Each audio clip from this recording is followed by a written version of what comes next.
Hello, world. Well, I thought I would try to give you a perspective um, from the objective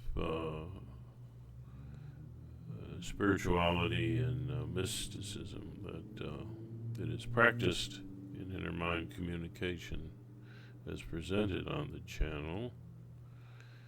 As you know, if you've been listening, the objective mystic concept is that your higher power is your brain.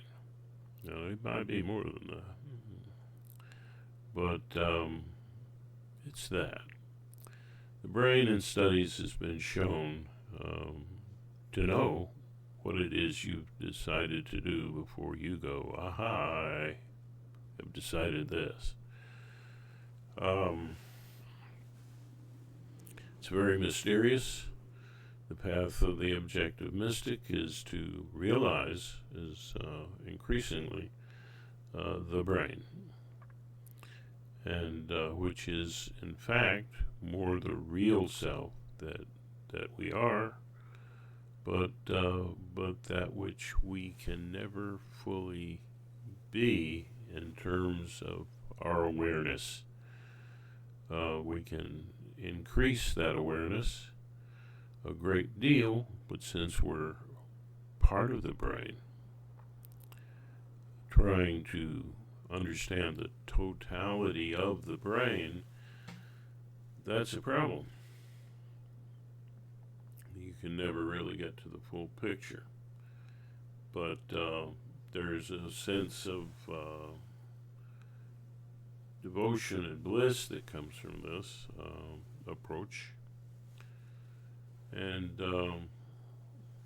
we do humanize the brain, even though the brain is formless in a way.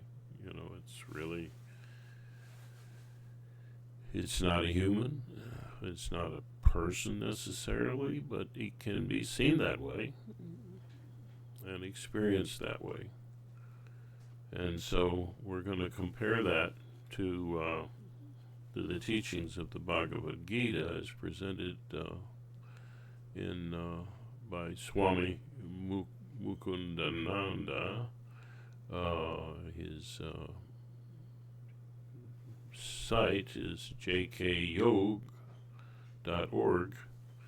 I notice a lot of times that in English they include an A, but then they don't say it. You know, I'm not sure which way that is best, but let's hear what Swami Mukundananda has to say. Often arises in Indian spirituality is, does God have a form or does he not have a form? There are those who vehemently oppose the very idea that the Supreme could have a form. And there are others who say absolutely not. How can God have a formless aspect? He is only personal. So Arjuna has asked, which of these is better to worship? So he's referring to the story in the Bhagavad Gita, and he's saying it's chapter 12, verse 1, that he's looking at the moment. And Bhagavad Gita is a very famous book. A lot of people have read it around the world. And one of our greatest American writers, whose name escapes me at the moment, did have wonderful things to say about it, and many others too. So let's, now that you know, in case you didn't, let's go ahead.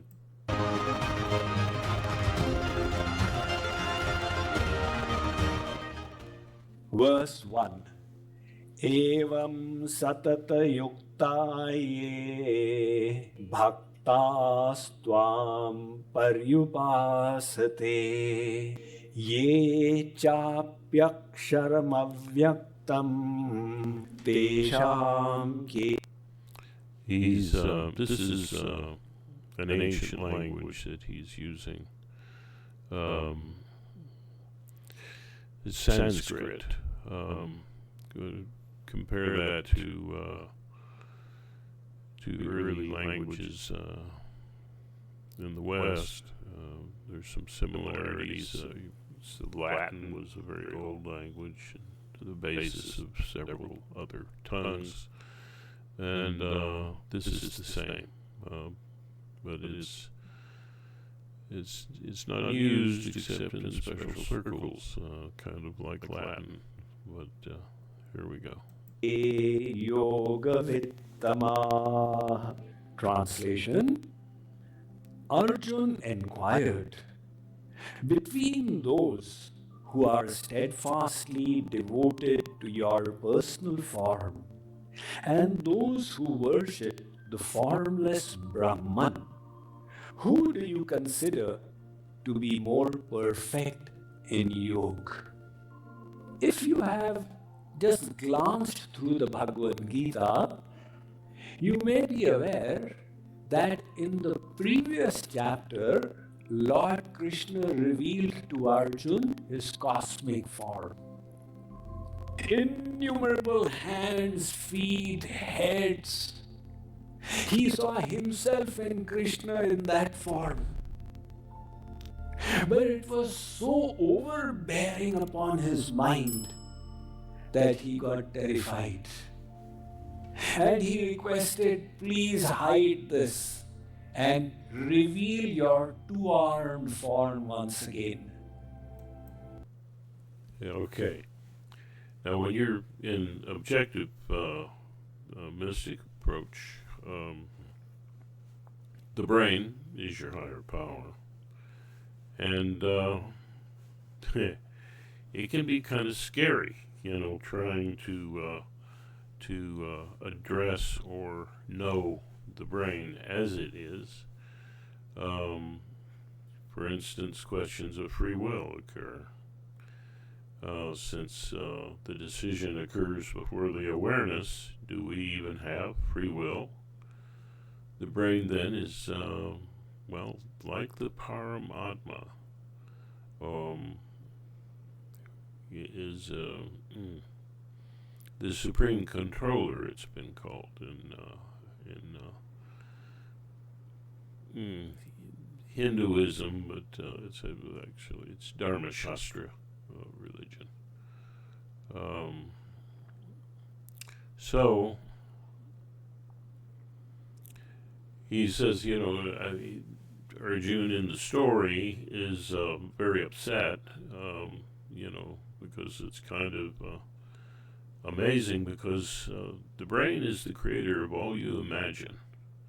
Have you ever had a terrifying dream?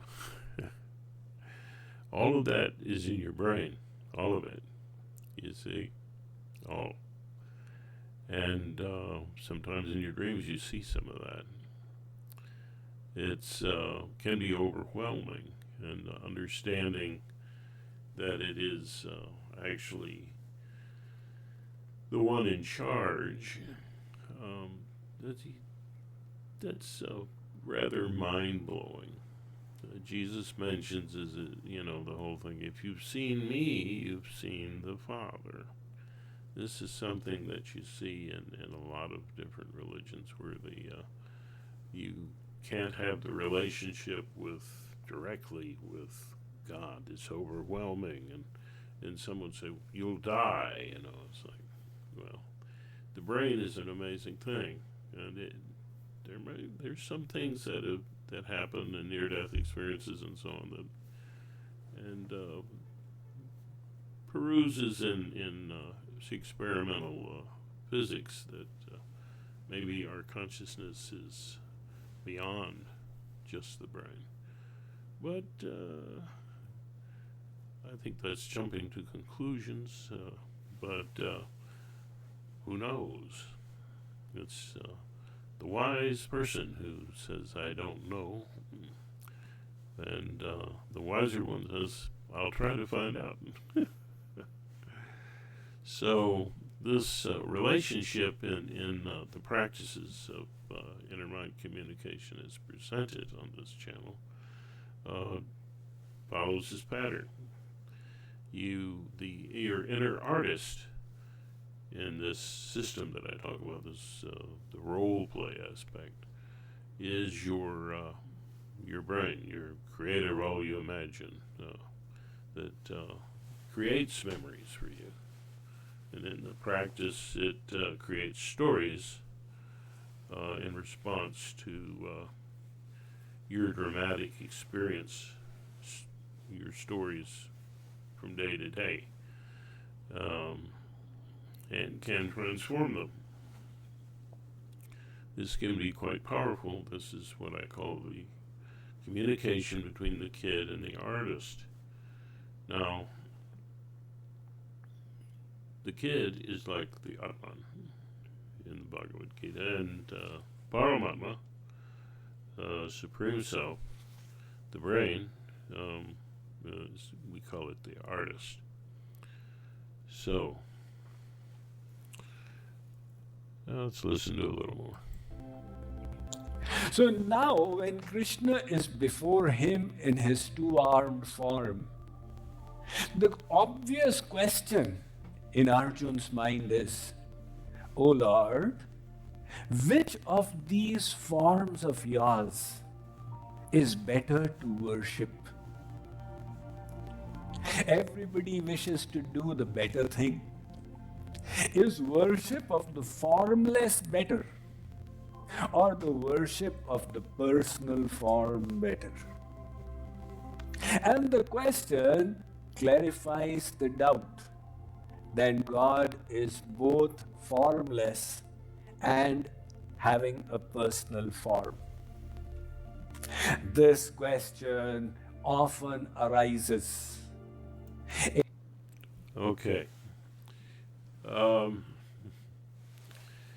If you're speaking of God beyond the brain, and you're having a look at that, there is communication is all about a sense of need, in the human experience, and looking at the universe in that way. Neil deGrasse Tyson says, well, if there is a God, he can't be both all compassionate and all loving. And all powerful. I'm sorry. At the same time. But you look around and you see how human beings are so insignificant. We evolved on this planet, and we're inconsequential almost. There's probably other planets with more evolved creatures than us. Than who knows? Or maybe it's a vast emptiness, but I don't think so. The odds are against that. But so let's see how you would have to try and perceive the universe as God, or the cosmos, the multiverse, or whatever you want to call it, the ultimate reality, which some physicists, they can kind of accept that, but not as a personal God that you can talk to and interact with. Well, let's look at love. If you're all-powerful and you're conscious, perhaps you're trying to find your own deeper consciousness, which would go on forever and in many avenues. And what kind of love would you have? You would not deny the existence of anything. Everything would be permitted because you are all loving. So, but how that would be housed in our brain, oriented toward personal survival, which means meeting of human needs. You see a kind of tweaking of that, and so it's much more approachable to try and relate to the human brain. It's easier to study and take a look at, and but that would be kind of impersonal also.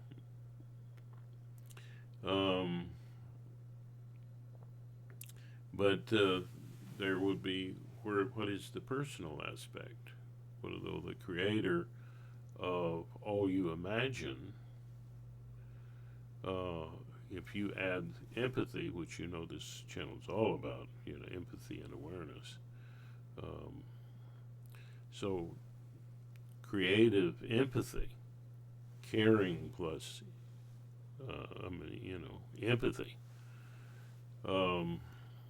sharing the feelings and creating in a caring way.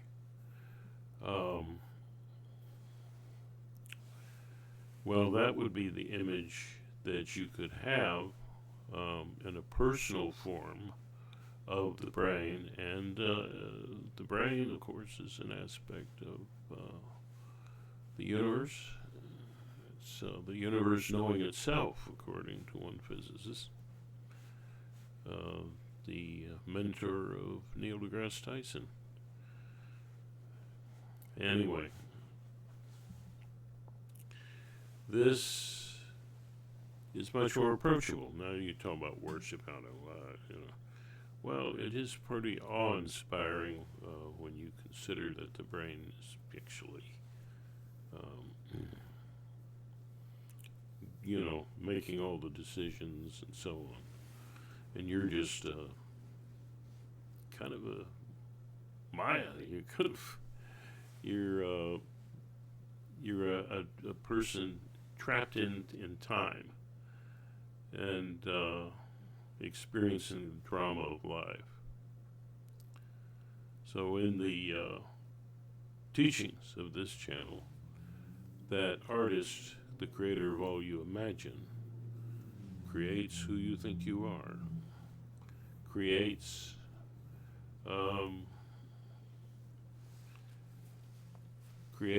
the other useful empathies, which I say is objective empathy, which helps in a loving way and an understanding loving way to help us from the present moving into the future, and in a compassionate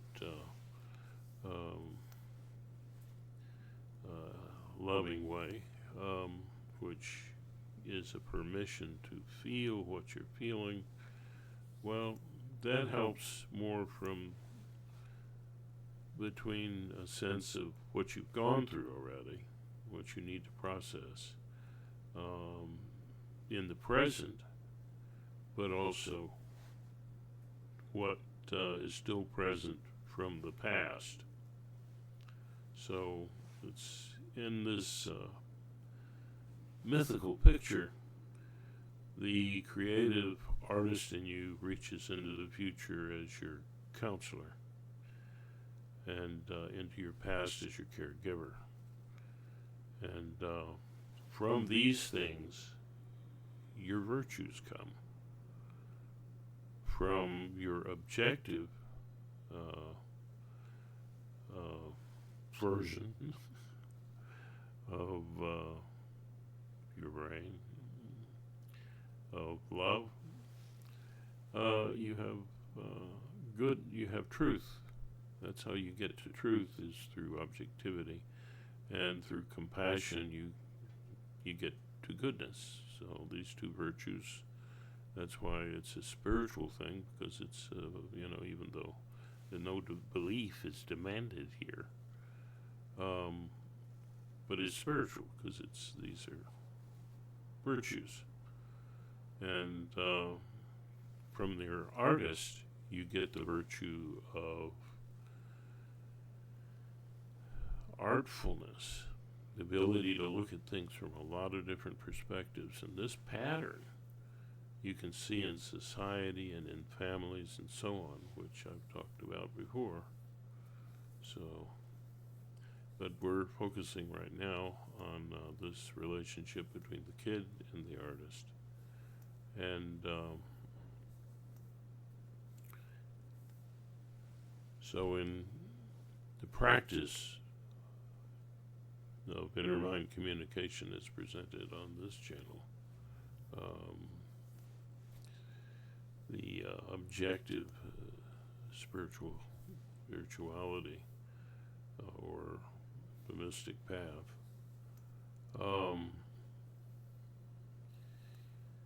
you have this experience of being in a sense of time. But where is the artist? The artist is, in a sense, up above your dramatic experience of time. It's in a different kind of time. It's up above. It can see the whole story of your life, past, present, and future, and just taking a look and says, wow. And from that perspective, when you're in that perspective, when you're sharing that perspective through empathy, you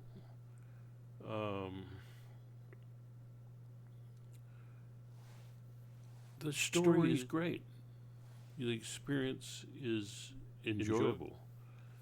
So your view is from a kind of heaven where you're not experiencing the dramatic anxieties of your daily life. You're above the story. That calls you to your higher virtues and suggests to you, yeah, a wonderful story. But could you be even more a hero of love in that story? And that's when you're actually, in this system, a devotee.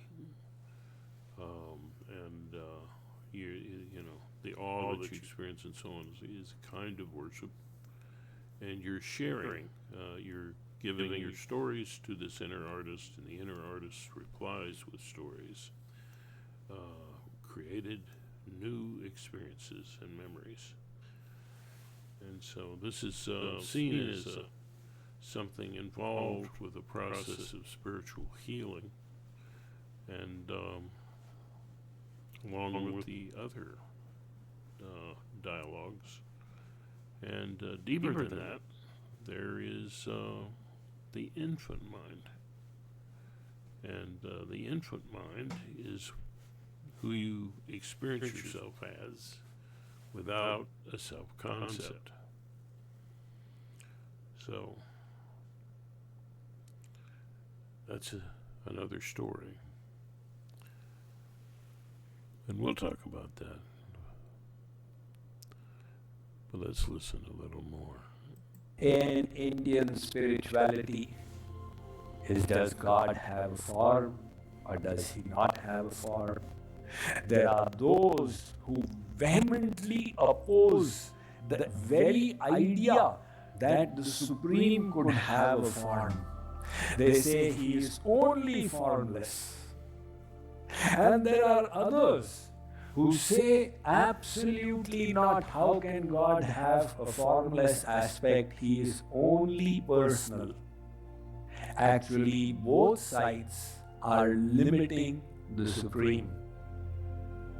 See, the atheistic world says this creation happened by itself. An involuntary Big Bang created the world. Like sometimes you involuntarily release gas. So somehow the Big Bang happened and the world got created.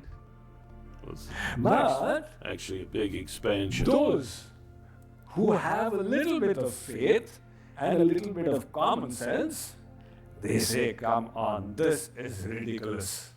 There has to be an intelligent design behind this amazing creation. And that supreme intelligence who planned and executed this creation of the world is God. You don't have to believe that. You don't.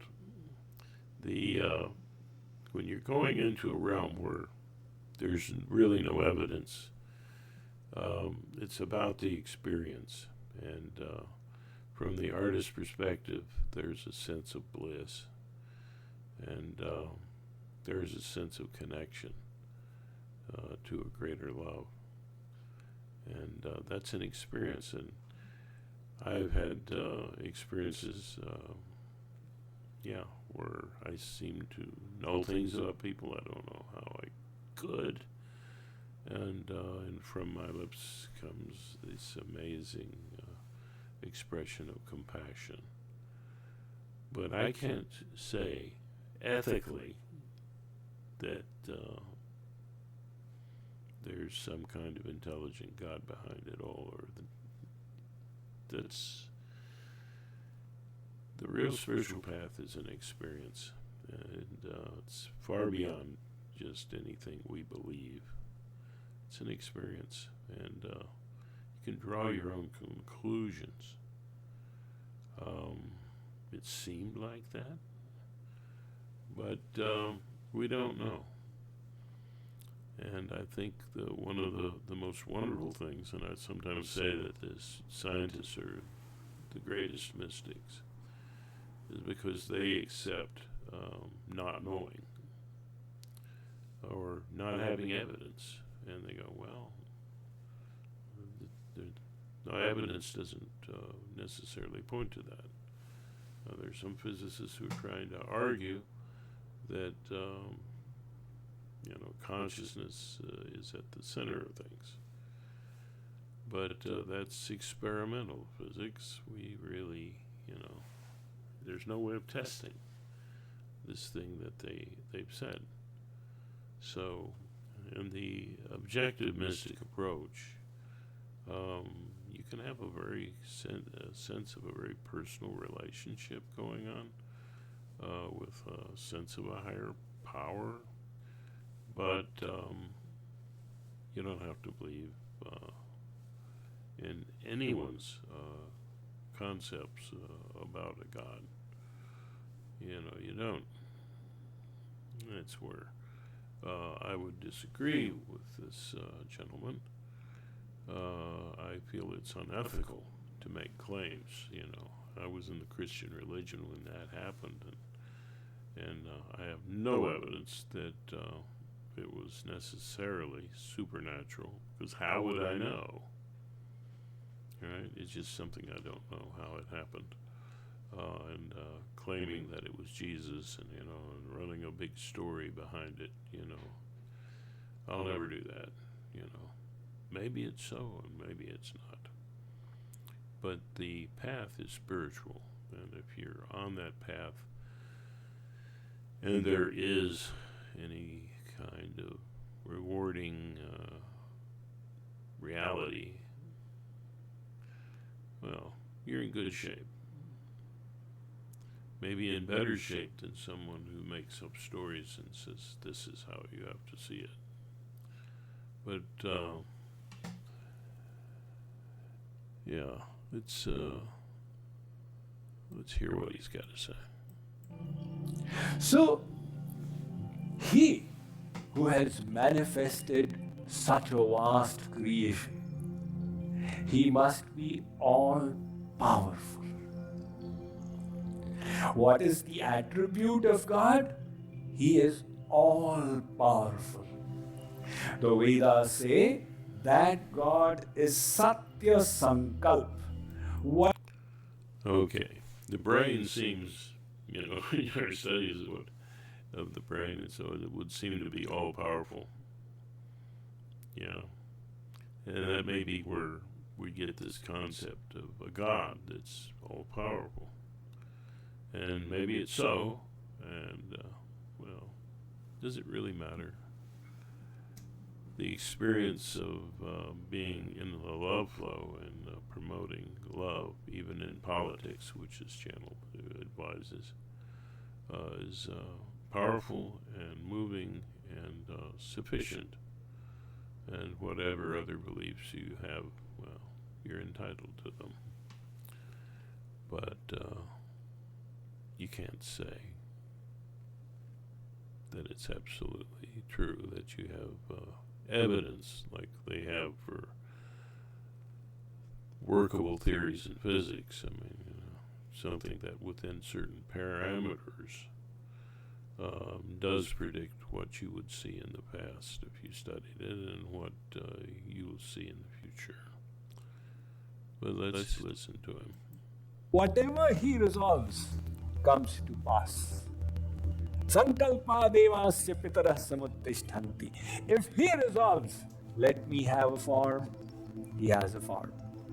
If he resolves, I wish to be formless, he is all pervading. So, this concept must be accepted with understanding. That how can I limit God and say that he doesn't have a form? We tiny souls have a form. Is God even less than me? That he says, I don't have the energy to take a form, so I'm only the formless light. Then how is he all powerful? But the reason why people reject the idea of God with a form is because they dealt with forms in the world. Father, mother, sister, brother, husband, wife.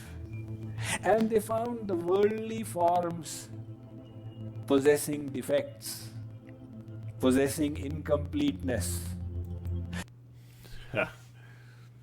And that incompleteness is not necessarily a bad thing. We're all on a journey, and hurting brains just need to be helped, not punished. There's where I'm definitely not religious.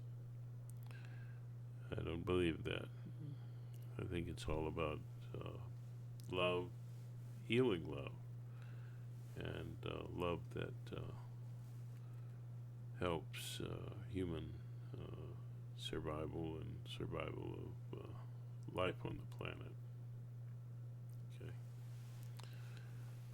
Let's listen. Incompleteness. So they say, I got cheated by this form, by that form. If God has a form, then he will also be a cheat. So God must be beyond all of this. However, God does not have a material form. He has a divine form. Likewise, Ved Vyas says, Rajansi Bhumer Ganayet Kathanchit Kalena Naiva Khila Shakti Dhamna. You may succeed in counting the specks of dust on the crust of the earth. This impossible may become possible. But counting the virtues of God is absolutely impossible. So if we accept that personality... Well, that's totally speculative. When we're talking about virtues, we're showing the roots of it and how it evolved in a social creature such as ourselves. What he's saying, how do you know? But certainly the source of our empathies and our experiences and our empathies and our experience and everything is the brain. That's a fact.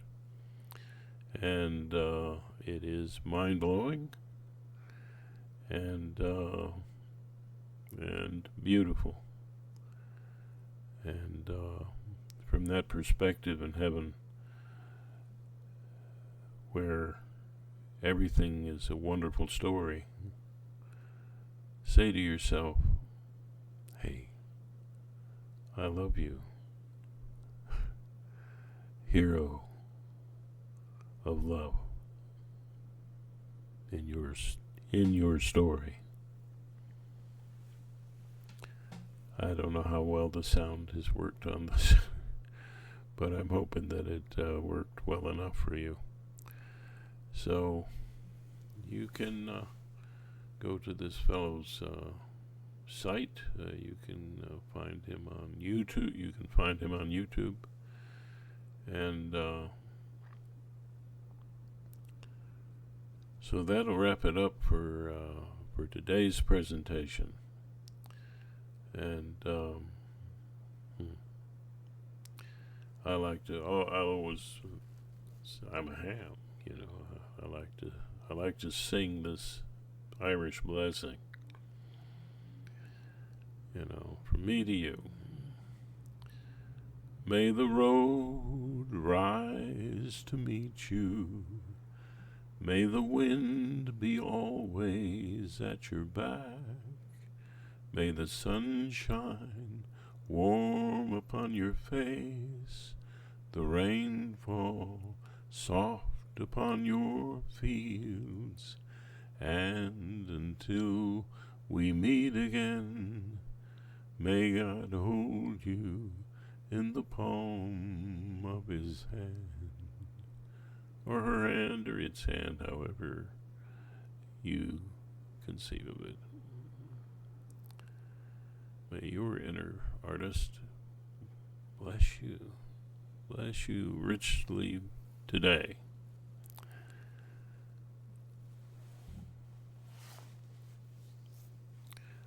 And until next time, remember you're not just in a world of wonder, you're a part of that wonder.